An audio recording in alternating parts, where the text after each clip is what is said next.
Hello everyone, welcome back to my YouTube channel ಅಟಿಲ್ by Pooja. ಇಲ್ಲಿ display ಆಗ್ತಿರೋ ಇಮೇಜ್ನ ನೋಡಿದ್ರೆ ನಿಮ್ಗೊಂದು ಐಡಿಯಾ ಬಂದಿರ್ಬೋದು ಇವತ್ತು ನಾವು ಏನು ಮಾಡ್ತಾ ಇದ್ದೀವಿ ಅಂತ. ಇವತ್ತು ನಾವೊಂದು ಫ್ರೈಡ್ ಚಿಕನ್ ರೆಸಿಪಿನ ಮಾಡ್ತಾ ಇದ್ದೀವಿ. ಇದು ಯಾವುದೇ ನಾರ್ಮಲ್ ಕಬಾಬ್ ಅಲ್ಲ, ಇದು ತುಂಬಾ ಡಿಫ್ರೆಂಟ್ ಆಗಿರೋ ಪಿಕ್ಕಲ್ಡ್ ಚಿಕನ್ ಫ್ರೈ, ಅಂದರೆ ಅಚಾರಿ ಚಿಕನ್ ಫ್ರೈ ಅಂತಲೂ ಕರಿಬೋದು. ಸೊ ಇದನ್ನು ಹೇಗೆ ಮಾಡೋದು ಅಂತ ತಿಳ್ಕೊಳ್ಳೋಣ ಬನ್ನಿ. ಸೊ ಇಲ್ಲಿ ಫಸ್ಟ್ 2 ಸೆಟ್ ಆಫ್ ಮ್ಯಾರಿನೇಷನ್ಸ್ ಇರುತ್ತೆ. ಫಸ್ಟ್ ಮ್ಯಾರಿನೇಷನ್ಗೆ ನೀವು ನಿಮಗೆ ಎಷ್ಟು ಕ್ವಾಂಟಿಟಿ ಚಿಕನ್ ಬೇಕೋ ಅದು ತೊಗೋಬೋದು. ವಿತ್ ಬೋನ್ ಆರ್ ಬೋನ್ಲೆಸ್ ನಿಮ್ಮ ಚಾಯ್ಸ್, ಎರಡಕ್ಕೂ ಇದು ಚೆನ್ನಾಗಿ ಮ್ಯಾಚ್ ಆಗುತ್ತೆ. ಸೊ ಫಸ್ಟ್ ಇದಕ್ಕೆ ನೀವು ಸ್ವಲ್ಪ ಲೆಮನ್ನ ಸ್ಕ್ವೀಸ್ ಮಾಡಿಕೊಂಡು ಚೆನ್ನಾಗಿ ಮಿಕ್ಸ್ ಮಾಡ್ಕೊಳ್ಳಿ. ನಂತರ ಕರ್ಡ್ ಹಾಕಿ, ಸೊ ಮೊಸರು ಹಾಕೋದ್ರಿಂದ ಏನಾಗುತ್ತೆ, ಮೀಟ್ ತುಂಬಾ ಸಾಫ್ಟಾಗಿ ತುಂಬಾ ಚೆನ್ನಾಗಿ ಬರುತ್ತೆ. ನೆಕ್ಸ್ಟ್ ಅರಿಶಿಣದ ಪೌಡರ್, ರುಚಿಗೆ ತಕ್ಕಷ್ಟು ಉಪ್ಪು ಮತ್ತು ಶುಂಠಿ ಬೆಳ್ಳುಳ್ಳಿ ಪೇಸ್ಟ್, ಇದನ್ನು ಚೆನ್ನಾಗಿ ಮಿಕ್ಸ್ ಮಾಡಿಬಿಟ್ಟು ಒಂದು ಅರ್ಧ ಗಂಟೆಗಳ ಕಾಲ ಸೈಡಲ್ಲಿ ಇಟ್ಬಿಡಿ. ನೆಕ್ಸ್ಟ್ ಇವಾಗ ಮೇಯ್ನಾಗಿ ನಮ್ಮ ಫ್ರೈಗೆ ಬೇಕಾಗಿರುವಂತಹ ಮಸಾಲ, ಅಚಾರಿ ಮಸಾಲ ಮಾಡೋಕ್ಕೆ ಏನೇನು ಬೇಕು ಅಂತ ನೀವಿಲ್ಲಿ ಆಲ್ರೆಡಿ ಡಿಸ್ಪ್ಲೇ ಆಗಿರೋದನ್ನು ನೋಡಿರ್ಬೋದು. Red chilli, curry leaves, jeera, saunf, ಆಮೇಲೆ ಸಾಸಿವೆ ಮತ್ತು ಸ್ವಲ್ಪ ಮೆಂತೆ. ಸೊ ಫಸ್ಟಿಗೆ ನಾವು ಸಾಸಿವೆ, ಜೀರಾ, ಸಾಂಫ್ ಇಷ್ಟನ್ನು ಚೆನ್ನಾಗಿ ಫ್ರೈ ಮಾಡ್ಕೋಬೇಕು. ಸ್ವಲ್ಪ ಹೊತ್ತುಗಳ ಕಾಲ ಚೆನ್ನಾಗಿ ಫ್ರೈ ಮಾಡಿದ ನಂತರ ಅದು ಸ್ವಲ್ಪ ರೋಸ್ಟ್ ಆದ ನಂತರ ಮೆಂತೆ ಕಾಳನ್ನ ಹಾಕಿ. ಮೊದಲೇ ಹಾಕಿದರೆ ಅದೇನಾದರೂ ಜಾಸ್ತಿ ರೋಸ್ಟ್ ಆದರೆ ಕಹಿ ಆಗೋ ಚಾನ್ಸಸ್ ಇರುತ್ತೆ. ಸೊ ಅದಕ್ಕೆ ನಾವು ಆನಂತರ ಹಾಕ್ತಾ ಇದ್ದೀವಿ. ನೆಕ್ಸ್ಟ್ ಇಲ್ಲಿ ರೆಡ್ ಚಿಲ್ಲಿ, ನಾನಿಲ್ಲಿ ಬ್ಯಾಡ್ಗೆ ಮೆಣಸಿನ್ಕಾಯಿ ತೊಗೊಂಡಿದ್ದೀನಿ. ಸೊ ರೆಡ್ ಚಿಲ್ಲಿನ ಹಾಕ್ಕೊಳ್ಳಿ.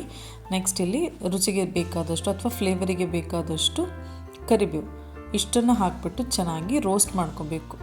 ನೆಕ್ಸ್ಟ್ ನಾನಿಲ್ಲಿ ಕೊತ್ತಂಬರಿ ಬೀಜ ತೊಗೊಂಡಿದ್ದೀನಿ. ಸೊ ನಿಮ್ಮ ಹತ್ರ ಏನಾದರೂ ಧನಿಯಾ ಪೌಡರ್ ಇದ್ದರೆ ನೀವು ಅದನ್ನು ತೊಗೋಬೋದು. ನಾನಿಲ್ಲಿ ಧನಿಯಾ ಪೌಡರ್ ಇಲ್ದಿರೋ ಕಾರಣ ಮತ್ತೆ ಇನ್ನೊಂದು ಸಲ ಕೊತ್ತಂಬರಿನ ರೋಸ್ಟ್ ಮಾಡ್ಕೊಂಡಿದ್ದೀನಿ. ಸೊ ಇಷ್ಟನ್ನು ಚೆನ್ನಾಗಿ ರೋಸ್ಟ್ ಮಾಡ್ಕೊಂಡು ಈ ಥರ ಅಚಾರಿ ಮಸಾಲಾನ ರೆಡಿ ಮಾಡ್ಕೋಬೇಕು. ಇದನ್ನು ಬೇಕಾದ್ರೆ ನೀವು ಮಾಡಿಬಿಟ್ಟು ಸ್ಟೋರು ಮಾಡ್ಬೋದು. ಬರೀ ಈ ಫ್ರೈಗಲ್ಲದೆ ಬೇರೆ ಕರಿಗೂ ನೀವು ಇದನ್ನು ಯೂಸ್ ಮಾಡ್ಬೋದು. ಈಗ time for second marination. First marination ಆಗಲಿ ನಿಮಗೆ ನೆನಪಿರ್ಬೋದು, ಹಾಫ್ ಆನ್ ಅವರ್ಗಿಂತ ಮುಂಚೆನೇ ನಾವು ಇದನ್ನು ಮ್ಯಾರಿನೇಟ್ ಮಾಡಿಟ್ಟಿದ್ದೀವಿ. ಇವಾಗ ನಮ್ಮ ಮೇನ್ ಇಂಗ್ರೀಡಿಯೆಂಟ್ ಆದಂತಹ ಅಚಾರಿ ಮಸಾಲ ನಾವೇನು ರೆಡಿ ಮಾಡಿಟ್ಕೊಂಡಿದ್ದೀವಲ್ಲ ಅದನ್ನು ಆ್ಯಡ್ ಮಾಡುವಂತಹ ಟೈಮ್. ಎಲ್ಲನೂ ಒಂದೇ ಸಲ ಹಾಕೋ ನೆಸೆಸಿಟಿ ಇರಲ್ಲ, ಫ್ಲೇವರಿಗೆ ಅನುಗುಣವಾಗಿ ಹಾಕ್ಕೊಂಡ್ರೆ ಸಾಕು. ನಂತರ ನಿಮ್ಮ ಹತ್ರ ಕ್ರಶ್ಡ್ ಕಸೂರಿ ಮೇಥಿ ಇದ್ದರೆ ಅದನ್ನು ಆ್ಯಡ್ ಮಾಡ್ಕೊಳ್ಳಿ. ನೆಕ್ಸ್ಟ್ ಇವಾಗ ತುಂಬಾ ಡಿಫ್ರೆಂಟ್ ಫ್ಲೇವರ್ ಕೊಡೋ ನೆಕ್ಸ್ಟ್ ಲೆವೆಲಿಗೆ ಕರ್ಕೊಂಡು ಹೋಗೋಂಥ ಇಂಗ್ರೀಡಿಯೆಂಟ್ ಇದು ನಿಮ್ಮ ರೆಸಿಪಿದು, ಅದು ಚಾಟ್ ಮಸಾಲ. ಸೊ ಚಾಟ್ ಮಸಾಲ ಹಾಕಿದ ಕೂಡಲೇ ಏನಾಗುತ್ತೆ, ತುಂಬಾ ಫ್ರೈ ತುಂಬಾ ಹುಳಿಯಾಗಿ ಡಿಫ್ರೆಂಟಾಗಿ ಒಂದು ಫ್ಲೇವರ್ ಕೊಡುತ್ತೆ. ಸೊ ಅದಕ್ಕೋಸ್ಕರ ಚಾಟ್ ಮಸಾಲಾನ ಆ್ಯಡ್ ಮಾಡ್ಕೊಳ್ಳಿ, ಮಿಸ್ ಮಾಡಬೇಡಿ. Next chilli powder. So already ಅವಾಗ ಮಸಾಲ ರೆಡಿ ಮಾಡಬೇಕಾದ್ರೂ ಒಂದು 4ರಿಂದ 5 ಚಿಲ್ಲಿ ನಾವು ಹಾಕ್ಕೊಂಡಿದ್ದೀವಿ, ರೆಡ್ ಚಿಲ್ಲಿ. ಸೊ ಇಲ್ಲಿ ನೋಡ್ಕೊಂಡು ಹಾಕಿ. ನೆಕ್ಸ್ಟ್ ಇಲ್ಲಿ ನೀವು ನೋಡ್ತಾ ಇರುವಂತಹ ಮಿಕ್ಸ್, ಒಂದು ನೀರುಳ್ಳಿ ಮತ್ತು ಒಂದು ಆನಿಯನ್ ಮತ್ತು ಒಂದು 2 ಗ್ರೀನ್ ಚಿಲ್ಲಿನ ತೊಗೊಂಡು ನಾನು ಪೇಸ್ಟ್ ಮಾಡಿರೋ, ನೀಟ್ಲಿ ತುಂಬಾ ಗ್ರೈಂಡ್ ಮಾಡ್ಕೊಂಡಿದ್ದಲ್ಲ, ಕೋರ್ಸ್ ಪೇಸ್ಟ್ ಮಾಡ್ಕೊಂಡಿರುವಂಥದ್ದು. ಇದನ್ನು ಹಾಕಿದ್ರೆ ಫ್ಲೇವರ್ ತುಂಬಾ ಚೆನ್ನಾಗಿರುತ್ತೆ. ಆ್ಯಂಡ್ ಲಾಸ್ಟಲ್ಲಿ ಸ್ವಲ್ಪ ಕುಕ್ಕಿಂಗ್ ಆಯಿಲ್ ಅಥವಾ ಯಾವುದೇ ಕೋಕೋನಟ್ ಆಯಿಲ್ ಅಥವಾ ಯಾವುದೇ ರೀತಿಯ ಕುಕ್ಕಿಂಗ್ ಆಯಿಲ್ನ ನೀವು ಆ್ಯಡ್ ಮಾಡ್ಕೋಬೋದು. ನಾನಿಲ್ಲಿ ಕೋಕೋನಟ್ ಆಯಿಲ್ ಯೂಸ್ ಮಾಡಿದ್ದೀನಿ.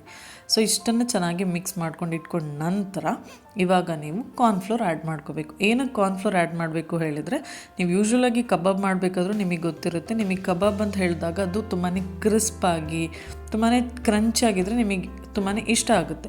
ಸೊ ಆ ಕ್ರಿಸ್ಪಿನೆಸ್ ಬರಬೇಕು ಅಂತ ಹೇಳಿದರೆ ಇಲ್ಲಿ ನಾವು ಕಾರ್ನ್ಫ್ಲೋರ್ ಆ್ಯಡ್ ಮಾಡಲೇಬೇಕು. ಸೊ ಬೈಂಡಿಂಗೋಸ್ಕರ ನಾವು ಇದನ್ನು ಮಾಡ್ತಾಯಿದ್ವಿ. ನೀವು ಸುಮ್ಮನೆ ಹಾಗೆ ಎಣ್ಣೆಯಲ್ಲಿ ಬಿಟ್ಟಾಗ ಅದು ಬಿಟ್ಕೊಂಡ್ರೆ ಅದು ಕಬಾಬ್ ಅಂತ ಅಥವಾ ಫ್ರೈ ಅಂತ ಅನಿಸಲ್ಲ. ಸೊ ಅದು ನಿಮಗೆ ಚೆನ್ನಾಗಿ ಬೈಂಡಿಂಗ್ ನಿಲ್ಲಬೇಕು ಮತ್ತು ತುಂಬಾ ಕ್ರಿಸ್ಪಿನೆಸ್ ಬರಬೇಕು ಹೇಳಿದರೆ ನೀವು ಅದಕ್ಕೋಸ್ಕರ ನೀವು ಇಲ್ಲಿ ಕಾರ್ನ್ಫ್ಲೋರ್ ಆ್ಯಡ್ ಮಾಡಬೇಕು.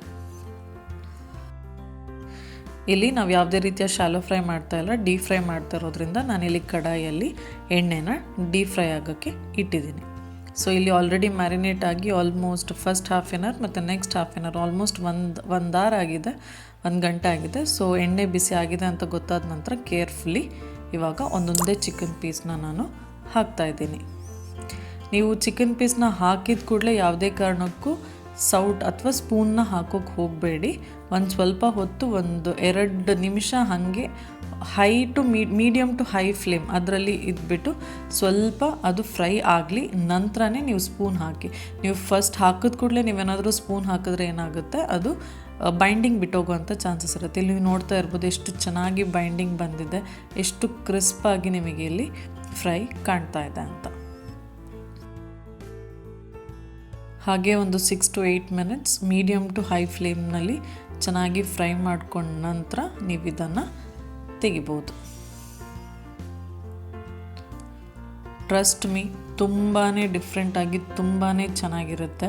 ಡೆಫಿನೆಟಾಗಿ ನೀವು ಇದನ್ನು ಟ್ರೈ ಮಾಡಲೇಬೇಕು. ನೀವು ಇಲ್ಲಿ ನೋಡ್ತಾ ಇರ್ಬೋದು, ನಿಮಗಲ್ಲಿ ಸ್ವಲ್ಪ ಈರುಳ್ಳಿ ಪೀಸ್, ಸ್ವಲ್ಪ ಸ್ಪೈಸಸ್ ಇದೆ. ನಿಮಗೆ ತಿಂದಾಗ ಅದು ತುಂಬಾ ನಿಮ್ಮ ತಿಂದಾದ ನಂತರನೂ ನಿಮ್ಮ ಬಾಯಲ್ಲಿ ಆ ಫ್ಲೇವರ್ ಹಾಗೆ ತುಂಬ ಟೈಮ್ವರೆಗೂ ಉಳಿದಿರುತ್ತೆ.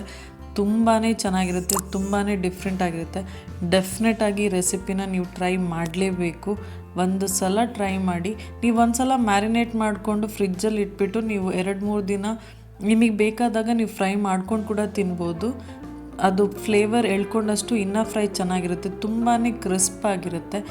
ವಿತ್ ಬೋನ್ಲೆಸ್ ಕೂಡ ನೀವು ಮಾಡ್ಕೋಬೋದು. ಡೆಫಿನೆಟಾಗಿ ಈ ರೆಸಿಪಿನ ಟ್ರೈ ಮಾಡಲೇಬೇಕು. ಟ್ರೈ ಮಾಡಿ. ತುಂಬಾ ಯುನೀಕಾಗಿ ತುಂಬಾ ಡಿಫ್ರೆಂಟ್ ಆಗಿದೆ ಈ ರೆಸಿಪಿ. ಈ ರೆಸಿಪಿನ ಟ್ರೈ ಮಾಡಿಬಿಟ್ಟು ಹೇಗಿದೆ ಅಂತ ಕಮೆಂಟಲ್ಲಿ ತಿಳಿಸಿ. ಆ್ಯಂಡ್ ಯಾರೆಲ್ಲ ಸಬ್ಸ್ಕ್ರೈಬ್ ಮಾಡಿಲ್ಲ ಚಾನಲ್ನ, ಪ್ಲೀಸ್ ಸಬ್ಸ್ಕ್ರೈಬ್ ಮಾಡಿ, ಲೈಕ್ ಮಾಡಿ, ಶೇರ್ ಮಾಡಿ. Thank you.